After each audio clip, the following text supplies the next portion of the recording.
June 6, 1944, 5 a.m., Crisbecq Battery, Normandy.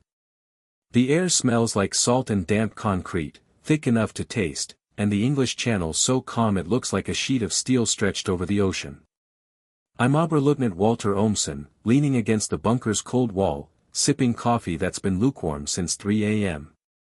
My boots are caked in mud, wet, heavy stuff that soaks through the soles, and I've unbuttoned my uniform collar, just a small break from all the rigid rules we live by. Next to me, Private Muller's fidgeting, 19 years old, fresh from Berlin, still carries a photo of his little sister in his pocket. Another boring watch, sir, he says, trying to sound tough. Bet the Allies are still hiding in England, too scared to cross. I nod, but I'm not really listening. 3 months I've been here, staring at this same stretch of water, and every day's the same, cold, quiet, endless. The Nazi propaganda's stuck in my head like a broken record, Americans are weak, soft, overfed, no stomach for real war. Their factories can't keep up. They'll never dare cross the channel. My CO, Major Meyer, yelled it last week, slamming his fist on the map, Allied landing? A joke. Our guns'll sink their boats before they're a mile out. We've got concrete, we've got experience, they've got nothing but hope. I squint at the horizon, adjusting my binoculars, scratched up, picked off a dead Russian soldier in Stalingrad. For a second, I think it's a trick of the light, something dark, blurry, stretching across the water like a smudge. I rub my eyes, lean in closer, and freeze. It's not a trick. It's a wall. A wall of steel. Thousands of ships, big ones with towering masts, small metal box landing craft, destroyers, stretching as far as I can see, moving toward us like a slow-motion tsunami. My coffee cup slips, crashes to the concrete. I don't even hear it. I fumble for the radio, hands shaking so bad I drop the mic twice before I grip it. Control. Control. This is Crisbecq. I see, hundreds of ships. Thousands. They're coming, now. Right now. The voice on the other end's sharp, skeptical, Ohmsen, cut the crap. It's a patrol. Or fog. Allies don't have the guts to hit here. Get back to your post. I slam the radio down. I don't need to argue, not anymore. 'Cause now I hear it, the distant drone of planes, getting louder by the second, a rumble that vibrates in my bones. I look up, and the sky goes dark. Not clouds, planes. Bombers with big wings, fighters zipping between gliders that look like giant birds, so many they block the sun, turn dawn back to night. That's when it hits me. Not fear. Not anger. A cold, empty feeling in my chest, like ice, we were wrong. All of us. They're not weak. They're not out of supplies. They're just, more. So much more, What I didn't know that morning, what most of us German officers didn't know, was this wasn't just an invasion. It was a show of industrial power so big, it'd shatter everything the Nazis told us about war, about America, about who'd win. This is D-Day, through our eyes, the guys who watched it, fought it, and finally got it. We weren't fighting armies. We were fighting entire nations' factories. Entire populations turned into weapons of production. To understand why that dawn hit so hard, why it broke us worse than any battle in Russia or North Africa, you gotta go back to 1942, when Hitler stood in front of his generals and said, "We'll build a wall no enemy can breach." The Atlantic Wall, 2,400 miles of bunkers, minefields, barbed wire, artillery, from Norway's icy shores to Spain's beaches. Propaganda called it impenetrable. Officers called it our shield. We called it our lifeline. We believed it. Why wouldn't we? By 1944, the Nazis had spent 2 years feeding us a story, simple, reassuring, repeated till it felt like truth. America's a nation of shopkeepers, soft from peace and movies. Their soldiers are drafties who'd rather eat hamburgers than fire rifles. Their factories? Chaotic, run by guys who care more about money than winning. They can't build planes or tanks fast enough to keep up. Goebbels said it every night on the radio, warm and smooth, Allies talk big, but they can't cross the channel. When they try, we'll drown M in the sea. Bury M in the sand. And we had proof, or so we thought. In 1943, we built 39,807 aircraft, Messerschmitts that outmaneuvered most Allied fighters. Panzer tanks with 75 mm guns that punched through Sherman tanks like paper. Our soldiers? Veterans, hardened by Russia's snow, North Africa's deserts, Italy's mountains. We'd seen hell and survived. The Americans? Most never fired a gun before basic training. Clean uniforms, 3 meals a day, luxuries we hadn't had in years.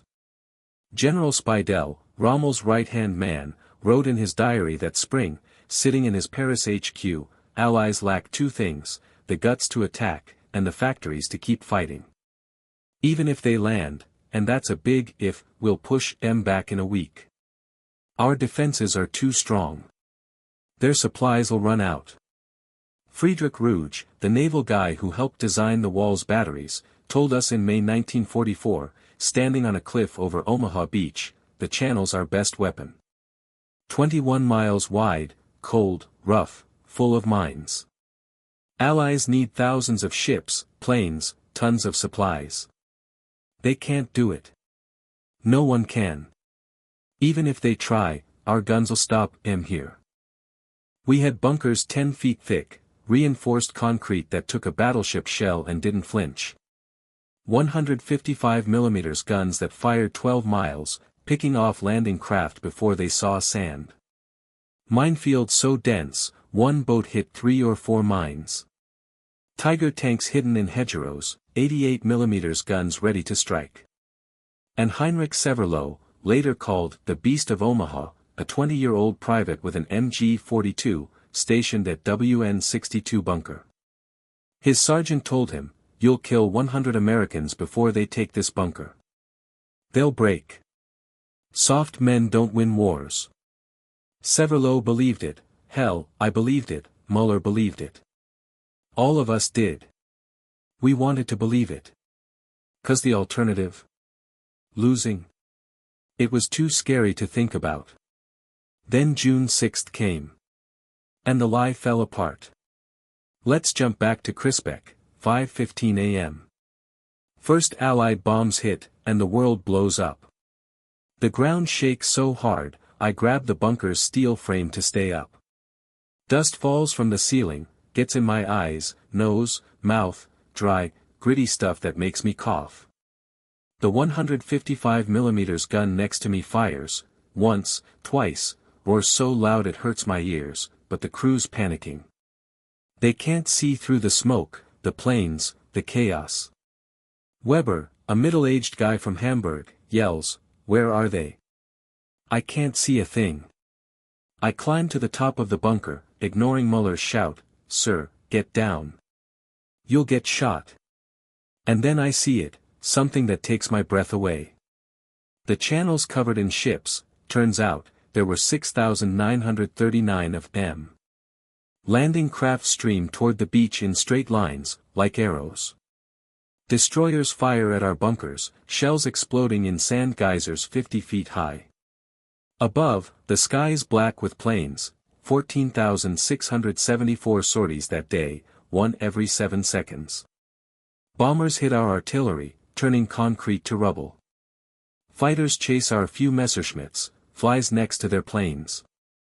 I see a glider crash a mile out, wings snap like toothpicks, and American paratroopers pour out, running, firing, yelling. Another glider lands, then a dozen more. They're everywhere, dropping from the sky like rain. My radio crackles again, and this time the voice is frantic, not skeptical. It's Kraus, a sergeant at Omaha Beach, enemy craft hitting shore. Waves of M, hundreds. Machine guns can't stop M. Need backup. Now. I grab the mic, backup. We can't send backup. Our guns are jammed. Half the crew's dead. What about Point du Hoc?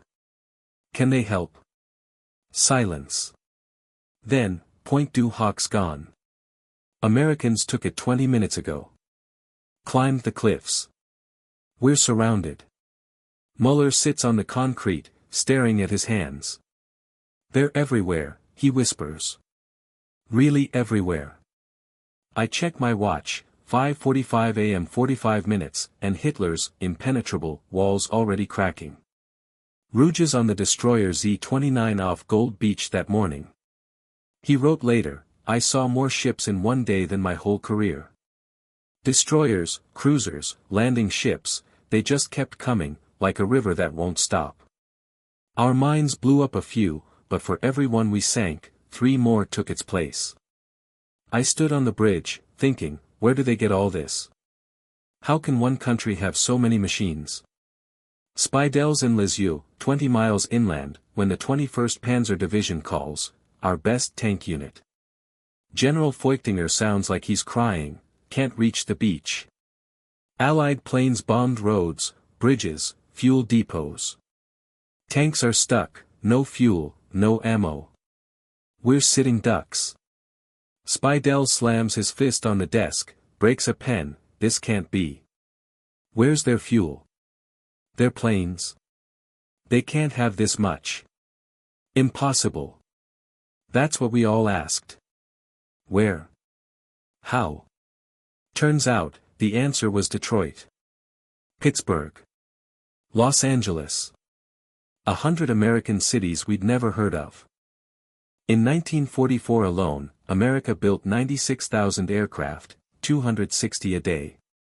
650,000 trucks, enough to drive from Normandy to Berlin and back 1,000 times. 8,000 tanks, one every 45 minutes. Us. 39,807 planes, less than half. 68,000 trucks, 10% of theirs. 1,781 tanks, barely a quarter. It wasn't close. It was a massacre of numbers. Allies weren't just bringing supplies for D-Day, they brought a never-ending stream. By June's end, 3,098,259 tons of supplies landed, enough to feed every German soldier in France for a year. 438,471 vehicles, jeeps, trucks, tanks, parked end-to-end would stretch from Paris to Moscow. 2,052,299 troops, more than our whole Western Europe army. I didn't know the numbers then, but I felt it. Smelled it. Breathed it. Allies weren't fighting with hope, they were fighting with factories. Assembly lines. Workers building planes 24/7. Farmers growing food for millions. Women packing ammo while their husbands fought. By 9 a.m., Crisbecq's guns are quiet. Weber's dead, hit by a naval shell. Muller's captured, hiding in a foxhole with his hands up. I'm on my knees behind sandbags, watching American soldiers walk past. They're young, 19, 20, tired, dirty, uniforms stained with blood and sand, but not scared. One kid, freckles and a baseball cap, nods at me. I don't move. Just sit there, staring at the ground, thinking, we were lied to. All of us. War wasn't about courage. It was about steel. And we didn't have enough, Heinrich Severloh's story sticks with me more than any other. The Beast of Omaha, who was supposed to kill 100 Americans. He killed more, 200, maybe 300. But it didn't matter. Severloh was 20, a farm boy from Hanover, drafted 2 years earlier. Never fired a gun at a person till D-Day. Stationed at WN-62 bunker over Omaha Beach, slit windows 6 inches wide, clear view 500 yards. He had an MG-42, 1,200 rounds a minute, and 12 ammo belts, 2,400 rounds total. His sergeant said, "Mow 'em down like grass. They'll never reach the bunker." 6:30 a.m., first landing craft hits sand. Rams drop, Americans pour out, waist-deep water, machine gun fire, death. Severloh opens up. He wrote later, "I saw them jump off the boats, heavy packs, struggling in the water, boots sinking. Some got shot before they hit shore, fell forward like dolls with cut strings. Others drowned, packs pulling them down. I thought, this is easy. We'll stop them here. They'll go home." But then the second wave came. Third. His MG-42 overheated, burned his hand when he touched it. Swapped for a rifle, fired one shot at a time. Ran out of rifle ammo, grabbed a Luger, only 8 rounds. Bunker next to him got hit by a naval shell, roof collapsed, 3 guys crushed. He heard Americans yelling, "Come out. Surrender. We won't hurt you." 10 a.m., Americans are at the bunker's base. He hears boots on concrete steps, voices getting closer. Thought about grabbing a grenade, dying with M. Thought about his folks, his 12-year-old sister. Thought about the guys he'd killed, were they someone's son? Brother? He stood up, dropped his pistol, walked out. Private Tom Wilson, 18 from Detroit, took him prisoner. Didn't yell. Didn't hit him. Just handed him a chocolate bar, "You're lucky to be alive. A lot of my guys aren't." Severloh ate it, hands shaking. "How do you have so many soldiers? Planes? Ships?" Wilson shrugged, wiping sand off his uniform. "My dad works in a factory, builds trucks. 12-hour shifts, 6 days a week. Says they make $10,000 a month. Just trucks. Mom works in an ammo plant. Sister folds bandages. Everyone's working. Everyone's helping. You guys? You don't have that, do you?" Severloh shook his head. His town had one truck, for farming. Local factory made plows, not tanks. Mom grew veggies in the backyard 'cause stores had no food. They weren't helping the war, they were just trying to survive. That's when he got it. War wasn't about bravery. Or generals. Or training. It was about who could build more. Feed more. Keep soldiers supplied, even when it got hard. Nazis told us we were fighting a war of honor. Allies were fighting a war of production. And we never stood a chance. By July, Allies pushed inland. We were retreating, but we thought we could turn it around, surround him in the Falaise pocket, between Falaise and Argentan. Last chance. Last hope. It was a disaster. Total, complete. Spidell was there, coordinating from a barn. He wrote, "Tanks have no fuel, siphoning from abandoned cars to move 10 miles. Soldiers have no food, digging potatoes from farms. Outnumbered 5 to 1. Every time we move, planes bomb us. Every defense, tanks break through.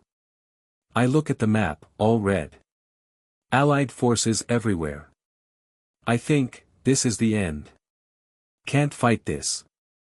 Rouge was near Falaise, evacuating wounded across the Seine.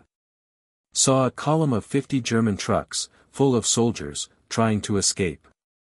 Allied fighters came in low, almost touched treetops. Strafed the column, dropped small bombs. 10 minutes, all trucks on fire. Soldiers running, screaming, putting out flames with their hands. Some on fire themselves, rolling in dirt. I stood on the riverbank, watching, and knew, we lost. Not just the battle. The war. I got captured near Falaise, too. Walking along a road, no ammo, no food, boots worn through, when an American Jeep stopped. Driver was 18, from Iowa, had an "I Love Lucy" sticker on the dash. Gave me water and a peanut butter sandwich, never tasted anything like it. "Why are you here?" I asked, mouth full.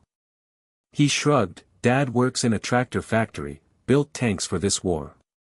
Said I had to help finish it. Mom sends care packages, cookies, candy, letters. Whole town prays for us. Your mom send you packages? I shook my head. Mom died in '43, pneumonia, no medicine. Dad's fighting in Russia. Haven't heard from him in 6 months. Numbers tell the Falaise story. We lost 100,000 men, dead or captured, 1,500 tanks, 2,000 guns, 5,000 trucks. Allies lost 17,000. Not a battle, a slaughter. Hannah Muller, 22-year-old nurse at a field hospital near Falaise, saw it all. She said, 500 wounded, 5 nurses. No bandages, no antibiotics, no painkillers. Used rags to stop bleeding. Gave whiskey for pain. Some begged us to kill them. Then Allied mobile hospitals showed up, big trucks with beds, nurses in clean uniforms, boxes of medicine. They offered to help. Gave us bandages, antibiotics. I thought, this is the difference. They care about their soldiers. They have the resources to care. By August's end, Falaise pocket closed. German army in Western Europe. Gone. We weren't fighting anymore. Just waiting to surrender. After the war, I went back to Bavaria. Spent 2 years in a Kansas POW camp, learned English reading newspapers, talking to guards. Became a history teacher. Every June 6th, I'd tell my students about that dawn in Normandy. I'd hold up my old Stalingrad binoculars and say, I learned something that day. Something Nazis never wanted us to know. War isn't about heroes. It's about factories. How many planes you make, trucks, bullets. Allies didn't win 'cause they were better soldiers. They won 'cause they had better factories. A country that turned steel into victory. People who worked together, not just for themselves, but for each other. Rouge wrote 3 books about the war, all critical of the Nazis. Became a peace activist, talked to students about propaganda. We believed what we were told 'cause it was easier than questioning. Thought we were strong, but we were blind. Never be blind. Never stop asking questions. Severloh never forgot Omaha. Spent his life apologizing to the families of the men he killed. In 1983, he met Wilson at a D-Day memorial in Normandy. Shook hands. Wilson said, "We were just kids, doing what we were told. No hard feelings." Severloh cried. Numbers don't lie. By WWII's end, America built 303,718 aircraft, enough to fill every European airport. 88,410 tanks, more than Germany, Italy, Japan combined. 6,261,000 trucks, circle the earth twice. 41,470,000 guns, one for every German man, woman, kid. Us. 113,514 aircraft, less than a third. 46,875 tanks, half their total. 345,914 trucks, 6% of theirs. 15,200,000 guns, less than a third. Allies didn't just win, they overwhelmed.